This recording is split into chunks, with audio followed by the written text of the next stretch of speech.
Hailing frequencies open, and welcome to Star Trek Discoverage, the live podcast that boldly goes into excruciating detail about this week's episode of Star Trek Discovery.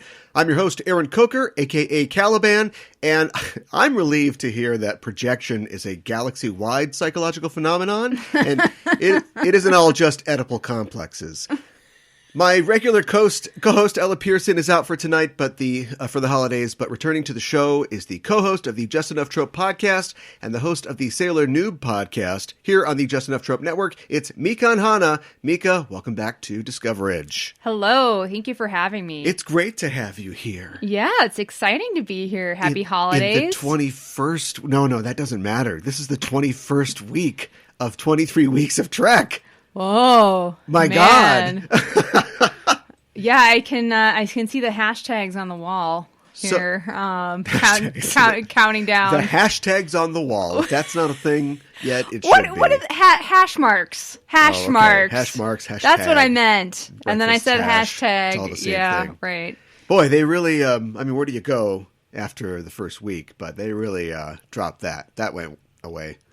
They have not brought it up. I was really excited about the idea of for the first time ever outside of syndication, 23 weeks of Trek on TV, original But Trek. They didn't do anything special for it. They didn't do like a little fun, like, here's a countdown, here's a fun little clip every week. This is week 1. Here's the crew from the lower decks doing something goofy or something like that. I don't know. Yeah. Wow. Are we still doing Trek? Oh, boy. Yeah, right. But anyway, speaking of commercials, speaking of TV, and speaking of going on for a long time, you're the host of the Just Enough Trope podcast. Yes. And wow, what a row to hoe for you this year. A year in which a show that talks about movies and TV shows might find itself with nothing to talk about, with no movie releases and many TV show production schedules blank. It's been challenging during the pandemic years. How have you dealt with that? Well, we've dealt with it largely looking at what was supposed to come out and then finding things that are attached to that to talk about. Like if it's a comic book movie that was supposed to come out. Say Wonder Woman. Right. Then we read a Wonder Woman comic. Ah. Yeah. And then we talk about that. Of course, Wonder Woman is out now. Wonder Woman is out Came now. Out on Christmas. Yes, and we will be talking about that on our new episode that is coming out this week and will be dropping on Monday. Is there a comic book that goes with the Wonder Woman movie in the way that you're talking about? As far as, I mean, we've read different Wonder Woman comics, but I don't think that there's one that really maps onto it specifically super well. I read, now I can't remember what the name of it. Greg Rucka has written a lot, as you know, of Wonder Woman. And he wrote this run that I had heard somewhere was, God, and I can't remember what it's called now. That was like, going to be what this movie was, and the first collected volume of that is called Lies or something like that, but I can't remember what the overarching story is. And Cheetah is in that, right?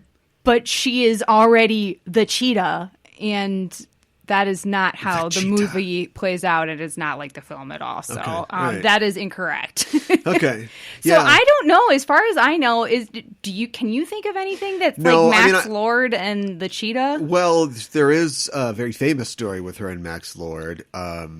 Written, I'm not sure by who, probably Jeff Johns, but I'm a Wonder Woman fan, but I'm not like intimately familiar with a lot of her stories. I think there's just like there's a dearth of what you think of as classic Wonder Woman stories. Yeah, right. As somebody who just confessed that he wasn't an expert, I'll talk a little bit out of turn. But I know that like people always talk about the reinvention of the character by George Perez in the mid '80s. He did a lot, and that story kind of gets told again and again. And I don't know. I mean, other than that, like running into Cheetah a lot. The reboot in the New 52, right? Having her kind of changing her origin and doing that stuff. Yep. So anyway, I know that this recent film is about the Cheetah and Maxwell Lord, but I was hoping in the future they would. Another thing is, Rucka wrote a story about. I think this was Greg Rucka. I could be wrong. In fact, I feel it right now. I am wrong. Oh, it's no. somebody else. Okay. Maybe it's J. Michael Straczynski or something. But like, she's replaced for a while by another Wonder Woman, Artemis, like her sister. Okay. And now they have a new Wonder Woman in Nubia. There's a character that's been around for a while, but they're bringing her into more of the main continuity. She's and the new Wonder Woman. Yeah. So like Wonder Woman 3, I want to see like Wonder Woman's got to face off against Artemis on one side and Nubia on the other side. Who's going to be the Wonder Woman? But then, of course, they all realize that it's about working together. I mean, that would be cool. I defeat, I don't know, Hades or something like that. Right, Ares, at the end of it. Oh, I guess that was the first film. That was the first film, yeah. It's tough. See? Right now, we are unable to write a Wonder Woman movie right now. Well, I heard that, like, Patty Jenkins already has another idea for the third one. I heard that, too, to turn this into just enough trope for a few seconds. I heard that, too, but I heard that because she's immediately going to go work on Rogue Squadron, which won't come out until 2023, that she's unclear if she's going to get to do it, because clearly DC is going to want to probably turn right around and do more of these. And so she probably won't, she thinks, be involved in the third one. Yeah. Well, I guess we'll have to wait and see. Yeah. How all of that turns out. And I don't know if we really want to go into our review of Wonder Woman. No. We'll save that for Just Enough Trope. No, you're a show woman. Come on. Don't give that away. All right. Well, check anyway. into Just Enough Trope this week's episode if you want to hear about that. If you've enjoyed this little bit of hemming and hawing over nerdy stuff, that's the whole show. So come stop by, check that out wherever you get your podcasts or at justenough.trope.com. Let's move on. Let's talk about Star Trek news really, really fast. I wanted to mention really fast that Jerry Ryan has confirmed that production on Star Trek Picard Season 2 will begin this February 1st. Okay. So that tells us that she'll be in it. Yes. Which I don't think anybody had I had any no doubt doubt about that. Yeah. I heard, speaking of, you remember that very, like, one of the last scenes at the end of Picard where her and Raffi are like holding hands and stuff like that, and people are like, what is this? I didn't see this coming. And I heard somewhere, and I don't know if this is backed up by the actresses or if this is just a rumor, but I heard that it was something that organically happened while they were filming, and the actresses felt like this was like a moment between these two characters. Yeah. I feel like I can maybe accept it a little bit more if that is the actual truth, because to me it seemed crammed in there, and it seemed like, I mean, I'm all for, like, let's make this as diverse as possible, but I want to see the story. I want to see it, like, how I want to connect all the dots and everything, and it just kind of, it seemed shoved in there, and it's not something I want shoved in. You know what I mean? I want to see my romances play out. Or see at least a tease of it or something. I don't know. Negativity right off the bat. I love it. Hey! Well, if you'd had listened to our episode for Et in Arcadia Ego, the second part of I the did Picard listen to finale. it. Oh, okay. Well, we talk about it on that. So it's weird that you don't remember. No, I remember. I'm just throwing my 2 cents in. All right. Well, 2 cents thrown back in your face. One more thing I wanted to mention. Scotty is in space. Scotty's in space. What is happening? James Doohan. Yeah. This is a long, long story with a good ending. But James Doohan passed away in 2005. Mm-hmm. And I can't remember if it was his wishes. I guess he must have been, because he wouldn't do it without his wishes. He must have been. But he wanted his ashes to go into space. And it had been all planned out as part of a thing where some, company was doing a thing where they were sending people's ashes into space. So it was like one of several sets of ashes that were going to be sent into space. And they set it up and it like didn't work right or something like that. So his ashes had been in space, but they didn't go all the way to space.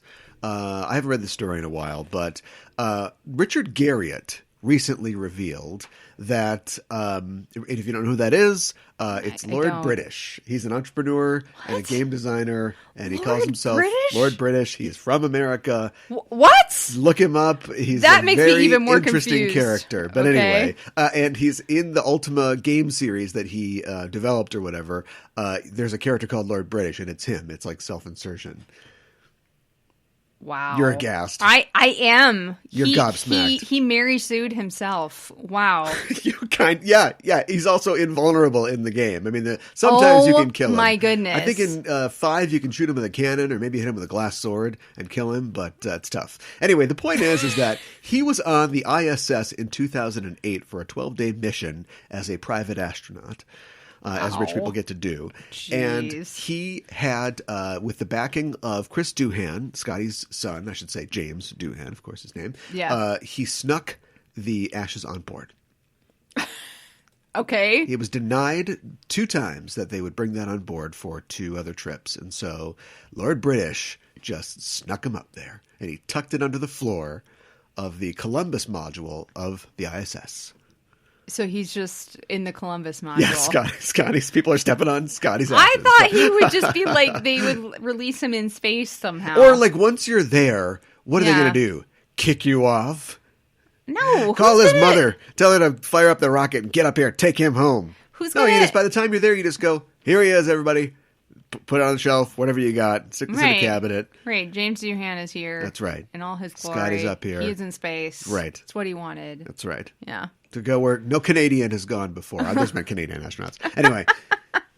But he's there for the long term. So I thought that was kind of cute. That is cute. That's a lot of fun. I like that. I think that that's really cool that that some of the Star Trek actors are like super into space. Like in actuality. Like I think I was listening to Backtracking, and you were talking about Captain Pike. What is his actual name? I can't think of his actual name. Anson Mount, and how he was involved with a program to communicate, make messages for extraterrestrials. METI, messaging extraterrestrial intelligence. Yeah, yes. That's really cool. This is the thing where they just go, hey, we're here. Yeah. Hey, over here. Yeah. Hey. This way. Which some people have claimed is possibly dangerous. Maybe we don't want attention. If it's ET, fine. If it's Independence Day, maybe not so great. If it's the aliens from the Alien franchise, maybe not. But really, it probably defends us, if anything. He's defending the Earth, a defender of the Earth, because nobody wants to talk to that loud neighbor. He's like, hey, neighbor, hey, how you mowing the lawn, huh? Oh, I got a nice mower. You're like, okay, great, right? Where'd you get that? So How much you pay for it? Yeah, as long as we're that. Yeah. Everybody else, don't go over there. No. Man, you can't get Earth to shut up. No. Put a mask on your radio telescopes. Oh, my goodness. Forget that. Don't bother us. Well, anyway, tonight we've seen the 11th episode of Star Trek Discovery, Season 3, called Su'Kal, and we're here to break it down for you. And before we start, as always, we're setting a course for the spoiler zone, so be warned. We're glad you've decided to join us, but if you haven't seen the episode, spoilers are incoming. The official synopsis for Su'Kal, I want to say Cal, but it's Su'Kal, isn't it? Yeah. Su'Kal is Discovery ventures to the Veruban Nebula, where Burnham, Saru, and Culber make a shocking realization about the origin of the burn, as the rest of the crew faces an unexpected threat. This episode is written by Anne Coffell Saunders and directed by Norma Bailey. There is no star date given for the episode, but we know that the in-universe date is 3189 as the rest of the season. There's a bunch of people on this episode that we haven't seen before, but there's really one big guest star in this, and that is Bill Irwin, who appears as the titular character. And Irwin is a legendary actor, writer, clown, and comedian. He attended the Clown College. Where'd you go to school? Right. Clown College. It's a real thing. It's Ringling hard to get Brothers, into. Yes, yeah. and Barnum Bailey Clown competitive. College in 1974 and founded the Pickle Family Circus in San Francisco in 75. That's amazing. He has a long stage career. He won a Tony Award for his role in Who's Afraid of Virginia Woolf when he played it on Broadway. And he's been in many roles in stage, TV, and film. And you, maybe the listeners, but I know you will remember him most recently as the male Carrie in Fox's Legion. Bow tie, glasses, tweed jacket. That's the same guy? Yes. Oh my god. I didn't know he went to clown school. Yes, he clowns. He won a Tony Award, so he's an physical, actor. He does physical stuff in Legion, too. Yes. That's true. Wow. No, I never would have. I thought the voice sounded familiar, but I couldn't place it. Usually I'm good at that, and I was killing myself all night trying to figure who it was, and I looked it up. I was like, oh, yeah. Oh, my gosh. That's cool. So I don't know. I mean, great actor. As a physical performer himself, I'm assuming that Doug Jones is, a fan. So I think it's cool that Bill Irwin and Doug Jones, same show. Kelpians. Yeah. That's neat. I like that. I like that a lot. And that is pretty much it. Ian Alexander appears as Gray, of course, and I'm going to stop calling Ian out. He kind of comes in and out, but he's on the show now. Major player. Yeah. Man. So Gray. Oh, you're taking I it? don't know. Have we come down on whether or not what is happening with Gray? Like, I don't know. Is this a normal thing for Trill, or well, clearly no, or is this like Adira is experiencing it this way because Adira is a human and they would therefore experience having a symbiote differently? There's a bunch of deleted scenes from the TNG episode The Host where Riker's like, "No, Onan, get out of here. I'm trying to make it with Dr. Crusher." Yeah, seriously.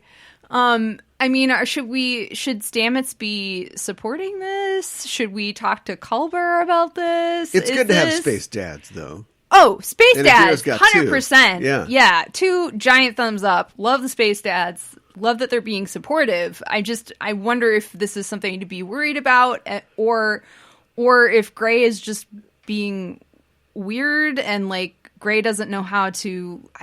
What is Gray's existence right now? Just like living within the symbiote, and it's weird too to like have like a week. We don't really know how long, but a very short amount of time to be a host for a Trill symbiont, and then that's it. You're gone, right? And so maybe like the symbiont itself is having trouble with him settling down, like his sort of memories. Maybe he's not as connected with the other hosts. Yeah, because it's one thing to like.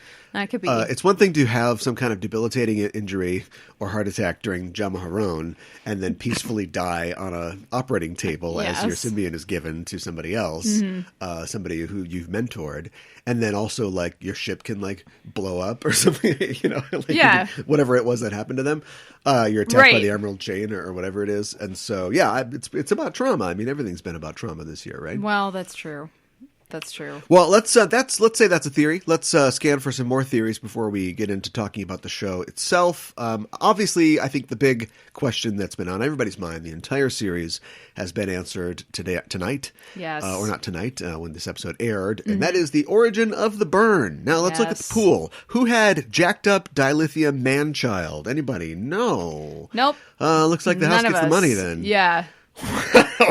Wow. This came out of... literally we didn't even know until like this episode. I mean, we knew like, all right, we're going to a Kelpian ship that's been in this nebula where the wave came from. Right. So we can assume that they pushed the wrong button or they backed into something. Right. But something happened. Somehow it is Kelpian grows up next to a dilithium planet in a weird nebula and then gains like dilithium power.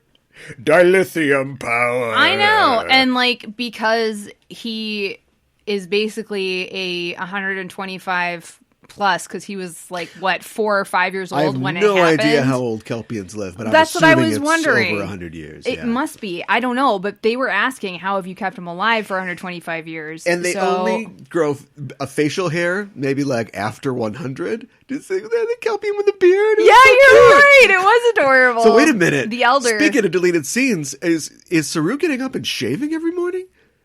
Ooh. Fantastic question. Or is he not old enough to have facial hair like you said? Yeah, maybe he's just a little, Kelpian teen. His huge hands picking up Gillette safety, and like, oh my Wow. So many textures, a lot of curves here. Yeah. Wow. So I thought that was crazy. Speaking of DC Comics, there's a character named the Kryptonite Man in DC Comics whose like body has been, merged with kryptonite or kryptonite energy. So it kind of reminded me of that. So, well, it's interesting that he's been told this fairy tale over and over again by this Kelpian elder, and that there is a manifestation of the monster in that within now. Yeah, great, nice job, everybody. Did he create that, or did his mother? Why don't you teach him about Freddy and Jason while you're at it? Like seriously, like who created that? Like it's part of this simulation. Yeah. So it's his history. Yeah, right. And I like the fact that the book was the history of the Kelpian and the Bagul. It's not the Bagul. Teach him about the Bagul. Yeah. The Baul. Mm-hmm. And that 1,000 years after Discovery's time. They have an integrated society, at least it sounds like. Yeah, and that's something that they easily could have forgot about or dropped or went, why would we bother taking care of this? But this is like a lore-heavy episode. It is. And I love the fact that even a children's book, Are You My Mother, is like, and then I don't know what it says, and then the Kelpians and the weird Baul drippy guys held hands. And now that's why we're all friends today. Right. Yeah. Yeah. Yeah. So I think normally you would just make that monster a Baul, but since it has They're to be integrated some society. sort of other legendary water it's demon. It's made out of kelp. Yeah, well, I think that was cool. That also what they eat. It's part of his like legacy and history. Like he's raised on a ship, but they're like, oh no, we want him to know the old ways, and so they have a holodeck program where you harvest kelp, which is right. I guess it's heritage. It's part of their history. Yeah. I mean, I wasn't taught how to like plant rice and grains like when I was young. Right. But they have the luxury to do that. And I like the idea that since they're like a coastal aquatic people, like, their boogeyman is like a thing that's in the deep of the ocean. Yeah. But the whole thing is like because this 125-year-old child cannot face his fear. And because of that, he created the burn somehow. He's Star Trek Baby Yoda. Oh my god. Yeah, he's this kind of let's hip pocket that. Yeah, he's a enfant terrible. He's when he cries, like the universe shakes. Yeah, it's terrifying, and it's also super upsetting because like he's basically he's an innocent. Yeah, essentially. And he has no idea that his actions are affecting and killed. I don't even know how many people. Right. And it's a good thing we got rid of Georgiou because she just would have been like, one sec. She just would have killed Dead. him right away. Yeah. That's why we had to get her But away. presumably that won't happen and we'll, integrate him into society, hopefully, and save his life. But, yeah. We'll talk about more of that in a sec. So the burn, check it off. Georgiou checked off. Yeah. Saru's captaincy. I'm so concerned. Where are all my Ceruligans here? I seriously, I think I said to you at the end of the episode, if we lose Saru because of this, I am just going to scream. And then Culver's like, I'm staying too. And I was like, if we lose Culver again, I am just going to scream. And do not even get me started on Adira. Is there seriously? Is there strength in numbers, or is it just two sad people to come back to the ship? I know. Yeah, what is going to happen here? I also. Okay, maybe you can explain this to me. I'm not sure. I would love to. As Tig Notaro says, I would love to. Yeah, right. I think it's interesting that the program changes their races, but I'm confused as to why that is necessary. They said that it won't upset Su'Kal and he'll be integrated into the program, but Su'Kal has seen other Kelpians like the Elder, so he wouldn't necessarily be weirded out by Saru. And Michael and Culber are both humans, which is what the program turns Saru into. So why? It's just a cute way to. I know it's cute, but Doug I Jones want out it of to his, make sense. The rubber bucket on his head. I know. I just want it to make sense. Yeah, I mean it's cute, and also we have to, when you think about it. I mean, first of all, it is cute. It's just a cute thing. But second of all, you have to turn Saru into a human because we need to have him distanced a disconnect from so from he doesn't Su'Kal. trust him as much. Yeah, And then once you do that, then you go, well, let's have fun. But also, we don't want to cover up those pretty poonums on Culber and Burnham. So we'll go with the two least obtrusive sort of looks. Yeah. I mean, they could have made her a Vulcan. Well, there's a Vulcan guy. They ran into the one guy. Yeah, that's the program true. guy. Yeah, that's true. So, I don't know. It's been a revolving door on the captain's chair on Discovery this year. And I've the Trek sphere is whispering with Saru's bad captain. Saru's not good at this, and he's been good at this until this year.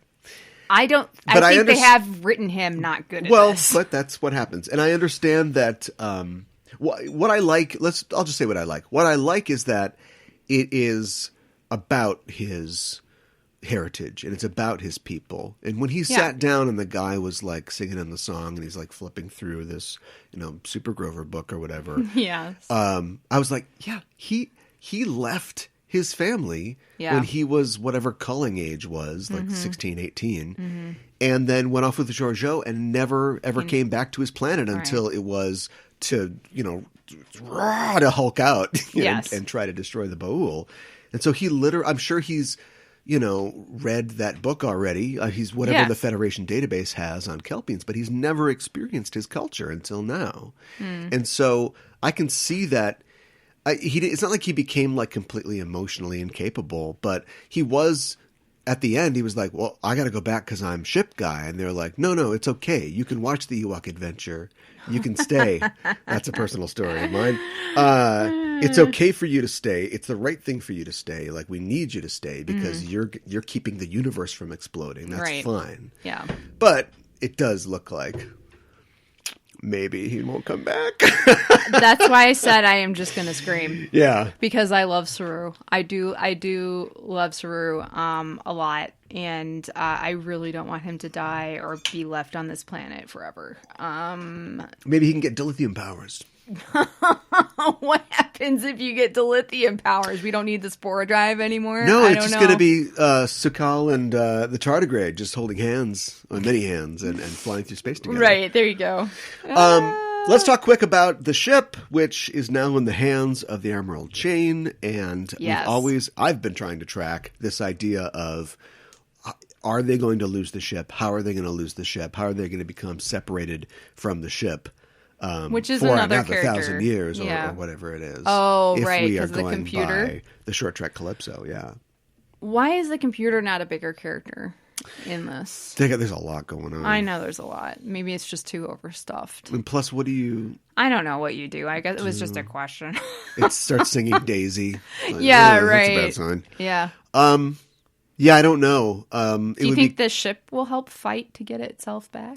Yeah, that's what I was thinking. If I had to speculate, if I had to have a theory, I think that the Emerald Chain will try to leverage Discovery, against the Federation or Starfleet, and the ship will fight back on its own, as a developing AI. Yeah. But then, they'll have to hide it for some reason. Like, it's like, oh, this is too powerful. Right.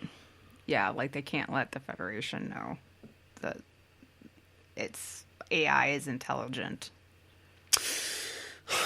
Ooh. Don't you think Salt and Pepper would get super concerned about that? After Salt and Pepper.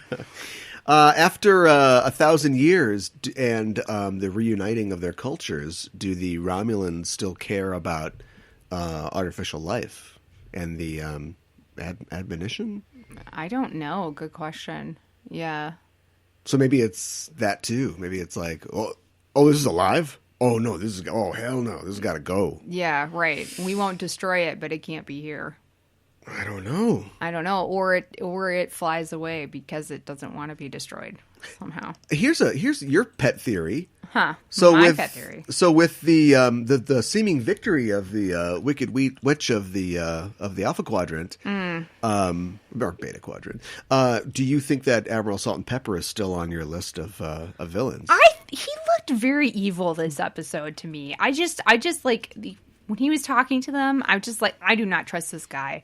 And I don't know if that was on purpose to get us unsettled for a switch, or or what? Like, because I got to tell you, Osira is not getting it done for me. She's no, she's not doing it for me. I do not give a crap. I just think she's flat, and it's not the makeup. I mean, the makeup's not. No, she's smooth. Yeah. Well, okay. Yeah. I guess smooth and flat are very similar. Yeah. Right. But I am not afraid of her. I do not buy her as a villain and I want to hate her, and I just find her really annoying at best. You didn't like her surrender killy bit? No, I don't buy her delivery. There's Wizard nothing. Of Oz. Yeah, I know. That's kind of clever. Yeah. Guess not. No, it was good. They were not served by.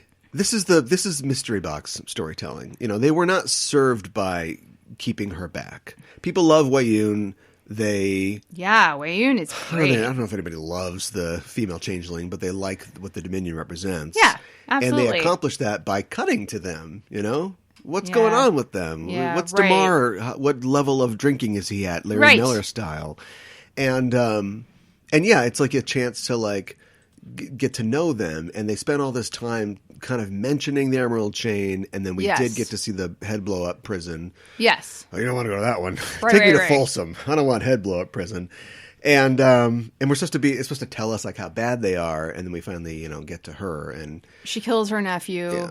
She doesn't care. if she had been around earlier, we would have had more time to see her kill more nephews, or get a reason for her philosophy beyond just I'm bad. You know what? I don't know. What if is her it's- beef with the Federation other than they stop her from running like slaves? develop or the whatever? character more, make her more interesting as a character, write her better, and maybe it's partially the delivery too. I don't know, but they just don't give her a whole lot to do, and I want to really not like her because I know she's supposed to be like a really good villain, and it's just not doing it for me. Well, So- she doesn't have to be a great villain. No, I suppose, but I I have a theory. don't know. I I have so many theories. well, like Lorca, you just ooh, that guy. You know when he turned. I guess. No. I don't think Star Trek does villains well. Okay, maybe not. I mean, Maybe not. I just don't. You know, the Dominion. Your turn. Like, what's a good Star Trek villain? Well, I'm gonna go back to Ducat because you but love to hate him, again, and then you make him sympathetic, and but yet half not. the fan base, he's their favorite character, and he was #right. Yeah, I know. So the thing is that he's interesting because he is a character, and he's not Yes. F. Murray Abraham, you know, with rubber face. Well, and then I think we've talked about this before. It's like Trek doesn't have a whole lot of recurring villains who are actual. Q is more of an antagonist than a villain. And antagonist literally means the opposite of protagonist, right? Yes. It doesn't mean that they're a villain necessarily. Right. They're just opposing the Yes. The supposed hero, and so that's But Q's interesting. That's why Ducat He's works. fascinating. That's why Weyoun works. That's why the Dominion works, or Q. The Borg are a force. I guess they're villainous in that way, and then they tried to There's the personify Borg them Queen. in the Borg Queen, which Yeah. is it works for one movie, but Yeah. well, that's not Discovery. We're talking about Discovery. Yeah. And the ultimate bad guy would be Admiral Salt and Pepper. He's got a little salt. Got a little pepper. All Admiral. He's stingy and sneezy. Yeah. In your face. I'm not going to write that off yet. I wouldn't lay any money on it, but I think that she could, the Emerald Chain could pull into Federation Bubbletown, USA. Yeah. Cause trouble, but then somebody drop the shields, and it's Admiral Salt and Pepper. Sure. Right. It could happen. Yeah. And she could be like, "Hey, boss, I got it done." Yeah, right. It plan worked perfectly. Yeah, exactly. I could totally see that.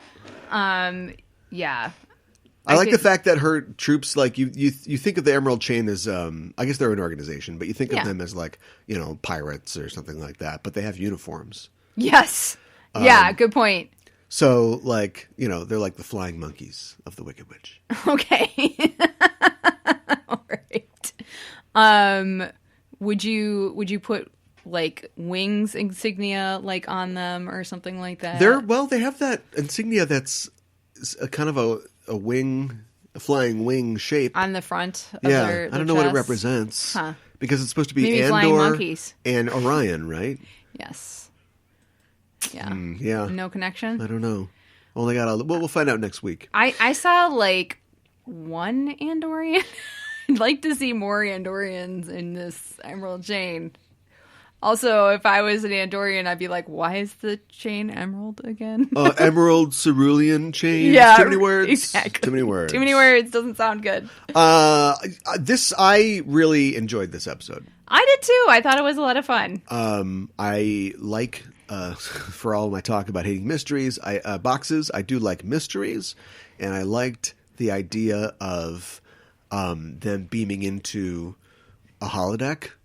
And not having any idea what was going on, thinking they would know, and they were being totally surprised. And they're talking, and I mean, yeah, they got their holographic badges or whatever, but like they're from the 23rd century. Like this is still kind of new to them, you know. Right away, the Hollow's talking about replicators and all this stuff, and it's all this technology that's true. Is kind of they're unfamiliar with, and so they have to sort of acclimate to it.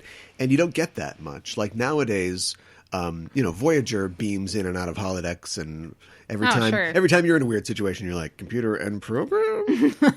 Wait, do I have to say it like an end program? And the computer won't do it if it goes up at the end. Right. That's the safe word. But I thought that was really nice. And then the idea of taking the idea of remember that episode with Riker? Was it Future Imperfect, where he's in a holodeck? Mm-hmm. And spoiler for that episode, it's an alien kid. Oh, who just wants a playmate, and so he keeps developing these scenarios. He's bored and lonely. Yeah, right. Yeah. This is a reuse of that, but I'm okay with right. that because it's a good transformation of that. But the difference is the kid did not draw them here; they were drawn towards the kid. Yeah, and there's a lot more at stake. Yeah, yeah, but yeah, you're absolutely right. That is very similar. There's like an MC Escher room. I don't know how that's training. I know. What's that training for? There's a Magic Eye poster. Michael said some like throwaway line about, was it Michael? No, I don't. Now I'm second guessing myself. Somebody, one of the members of the away team said something about this used to be used for irrigation. Blah, blah, blah, blah, blah. Oh, I missed that. Yeah. Oh, man, I really wish the closed captioning worked on my CBS. So I don't know. It was very MC Escher, though. So, and I don't know what the flying fish creatures in the air, what was going on with that. It's something presumably from Kalmanar. Oh, good point. Although, are there like giant castles with floating bridge pieces on Kalmanar? Yeah, I don't know. That was kind of a fairy tale. It was very fairy tale-y in spots, and I really thought that was cool. Yeah. I like the part where Michael Burnham gets trapped with the guy, and she's like, "I am a program." I know, that was fun. Do you want to talk about maybe leaving someday? And he's like, "No, reset. I'm still a program. How do we get this guy out of here? There's cookies outside." I know, right? I hate cookies. Oh, crap. Oh, no. This guy's hypoglycemic. Yeah, that went just long enough. You know, if you had to do that a whole episode, you wouldn't be able to pull that off. But no, it was quick thinking, and I thought it was a good tactic. It was. Although, do you want to lie to this guy right away? Because later on, he's like, "Wait, but you're a program. I am not a program." Well, I mean, in a way, the program changed their appearances, so isn't it already in a way lying so she's to them? Like, "No, I'm the non-spot one, and I'm real." Yeah, right? I don't know. And I liked her. Okay, this guy's like, I usually hate, one of my least favorite things in the world is like man children. I don't know what it is. When you see that in a story and it's a character that for some reason is regressive or is not like a child, a man acting like a child really, or a woman, bugs me. And but this was I felt like I think Bill Irwin did a good job of making it an old guy. The guy is old, but he has these sort of simplistic sort of thoughts, and even he's grown to maturity in this program, and even he knows it's a program. He does know it's a and program. he's like, I played that, I've played this stuff, I've played all these programs. He's still sort of a little more mature and sophisticated, but I like that she pegs that reverse psychology works on him, because she's like, well, I guess I'll just turn this program off, and he's like, no, okay, let's do the program.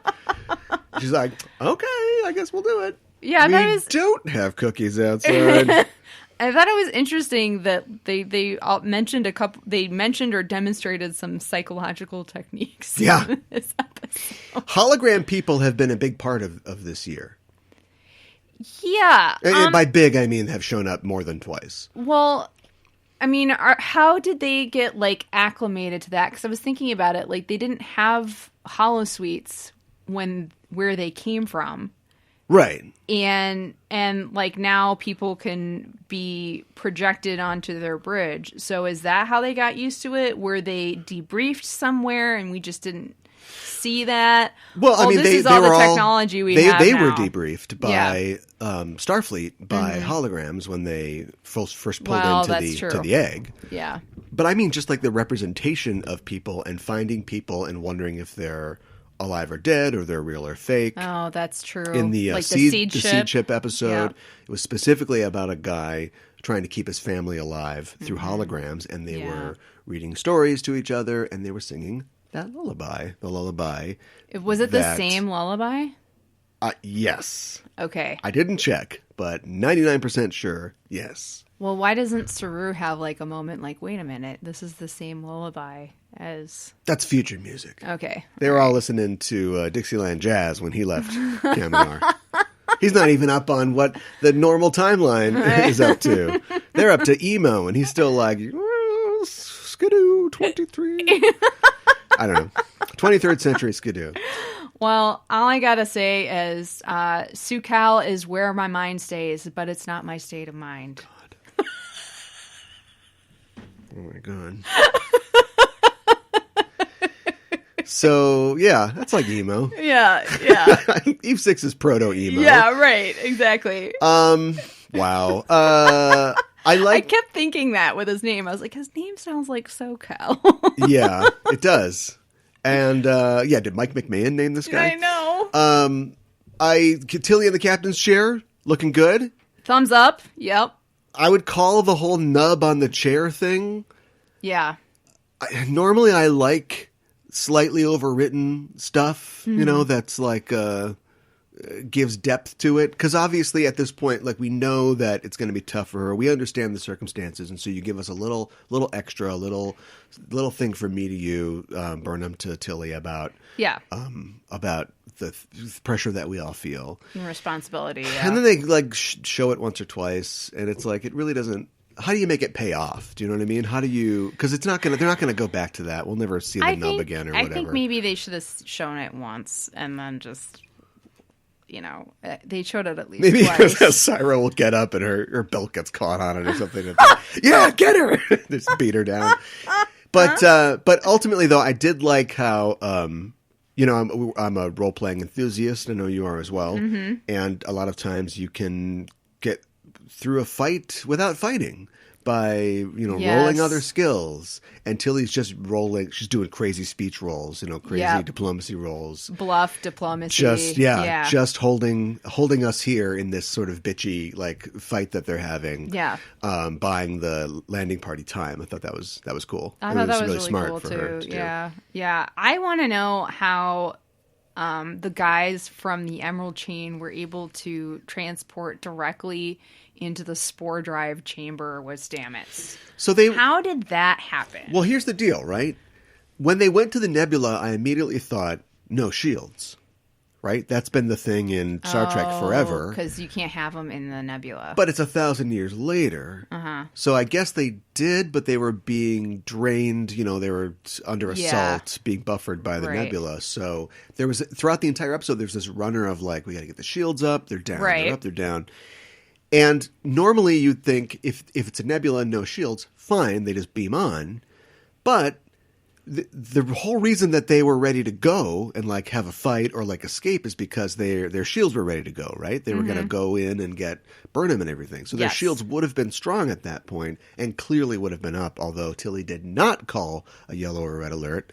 But I don't know, maybe the protocol is different in the 32nd century. I don't know. I thought she called a red alert. Did she? Well, again, no closed captioning. So yeah, that was a little, I don't know. It's the kind of thing that you always sort of get around. Maybe they've got a special teleporter that gets them through shields. Okay. What did you think about like the mind control device that they put on Stamets? I think that was a device of expediency. You know what I mean? Like we need to jump away at the end of this episode. Yeah, for sure. But we'll dig into it next episode, and I'm sure it'll be cool. I mean, I gotta say, what did you think? Turn it right back around. What did you think about the fact that those guys had masks on and nobody else did? And they said, what you want is irrelevant. They used the word irrelevant. Do you think the third star in the Emerald Chain constellation is the Borg? Whoa. A couple of things. I mean, that would be a cool reveal, first of all. So that's a positive thing, right? He pulls off his mask. Second thing. Oh, that's why the mask was all bulky, because you had a big thing on your eye. Oh, like, how do they get it over their freaking heads with all the tubes? Snake eyes masks. Yeah, right, exactly. That would be my main thing. And then third, like, why would they work with anybody else and they wouldn't just take something over? 1,000 years. I mean, it's completely possible. They're the missing player here. There's a lot of missing players. We haven't seen them at all. Or the Klingons, true. But yeah. Yeah, I don't know. I have no idea where the Klingons are. I did think it was cool that Stamets' eyes went completely white. I mean, that's always creepy when that happens. Do you think they can do that digitally now, or is it like... Good question. Or is it like... Sorry, Anthony. You're going to be... Here's some eye drops. You're going to be... Stick them in. White contacts. It always sucks to have to work with giant plastic contacts. I don't like that. Lost my train of thought. Do you think that... What, your train of thoughts are relevant? Apparently. Do you think that maybe Stamets will be able to fight it and take back control on his own? Everybody, somehow? Speaking of a role-playing game, this is a role-playing game that has been going on for a long time. Yeah. Or one where it's not exactly a Monty Hall DM, but he's giving stuff out. And so, 20 Emerald Chain guys manifest in your space. Roll initiative. Right.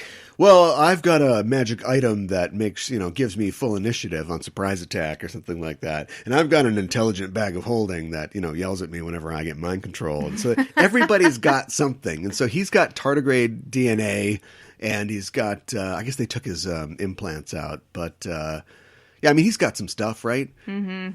Can't he hear the universe or something? So I don't know. We haven't seen in a long time what it looks like when he's connected to this. And we're worried about Culber is theoretically Culber, but he is he's like a Culber clone, right? I think. But does he have any mushroom powers? Everybody's had an experience where, yeah.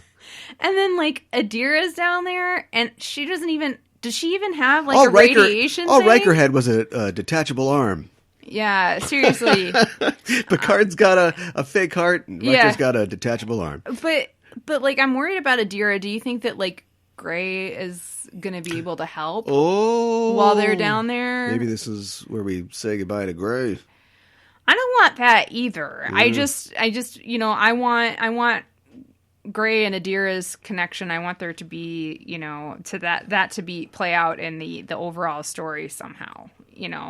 I don't know. I don't want to lose anybody. But I don't know if I'm going to get my wish. Well, haven't had a big death this year. Where's know. Nine? I don't. Do you think she'll come back? I don't see why not. What, in the seed ship?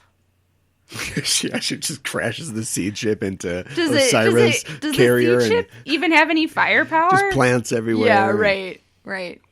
My power is plants. Yum, yum. Yeah, right. Exactly.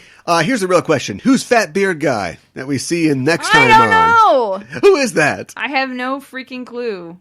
Have we heard them mention anybody who we haven't seen yet?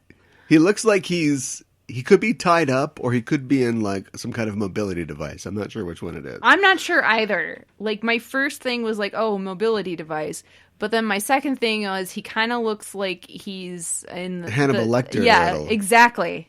Silence of the Lambs. That's exactly what I was thinking. Yeah, I tried to zoom in on him, but I couldn't figure it out. No, it goes by so fast too. So, well, we'll see. It wouldn't be a finale without some shenanigans in the Spore Chamber, and we've got our stakes set here. We've got to get the ship back or free the ship. Mm-hmm. Yeah, so, and Michael and Book are just kind of stranded right now too. Well, they have a whole ship. They do. But they can't go as fast as Discovery. No, they can't. I think that's pretty much everything that I wanted to say. I like the fact, ultimately, that, this episode shows everybody working together as a team and figuring it out and delegating, and that's what I've always loved about Star Trek. But anything that you wanted to say before we move on? I really enjoyed this episode. I'm excited to, hopefully the last couple episodes will jump off of this and take it into the finale. I'm assuming it's a two-parter. We'll talk about that in just a second. But I more of this, please. And, expounding upon that and, giving it some place to go for the following season. Yeah, I think it's a good launch pad for rolling into the finale here. I do too. Well, that's great. That's it for us and our discussion and our show this week. And thanks for joining us, listeners. And if you like what you hear, you can follow us on Facebook and Twitter at EISTPod for updates and to get notified when new episodes of both Enterprising Individuals and Discoverage are released. And you can tweet to us on the show by using the hashtag Discoverage or email us at EISTPod@gmail.com. And while you're on the internet, why not head to your listening platform of choice and subscribe to our show feed, give us a rating and a review because it really helps us out. And if you want to help the show grow, like the Seed Ship, you can stop by our Patreon page. Don't crash into it at patreon.com/EISTPod. And as always, if you like the show, tell a friend. Discoverage will return next week for the 12th episode of Season 3 of Star Trek Discovery entitled There Is a Tide... ... And I should note, a lot of these titles have changed since they were first announced. I mean, it happens. We announced all the original titles on October 4th when they were first released. Mm-hmm. Some of them have been updated. There Is a Tide is part of a quotation from Shakespeare's Julius Caesar. So hopefully nobody gets stabbed in the back next week. But we'll be here to cover it. We'll be going live once again at 7 p.m. Central, so join us then. You can follow us on Twitter or Facebook at EISTPod to get notified when we're live and broadcasting. In the meantime, check out our main show, Enterprising Individuals, at enterprisingindividuals.com. Every Wednesday on the show, I and a special guest discuss in excruciating detail a selected episode from a Star Trek series. We also have news from the Trek sphere and interviews with special guests. Mm-hmm. And the show is currently on hiatus for the holidays, but you can listen to our 5 seasons and 260 episodes of past content for your Star Trek fix, all available at enterprisingindividuals.com or wherever you get your podcasts. Mika, thanks as always for filling in tonight and talking with me about tonight's episode of Star Trek Discovery, and remind people where they can find you online. Thanks for having me. Good to be here. You can find me at justenoughtrope.com and justenoughtrope on Twitter and Facebook, and at noob_sailor on Twitter and Instagram. Great. And of course, be talking about Wonder Woman 1984 or Wonder Woman 84 on the next show. Or WW84. Yeah, watch that on HBO and come check out our review of that. And that is it. We are signing off for tonight. Thanks for listening. This is Aaron for Mika saying live long and prosper.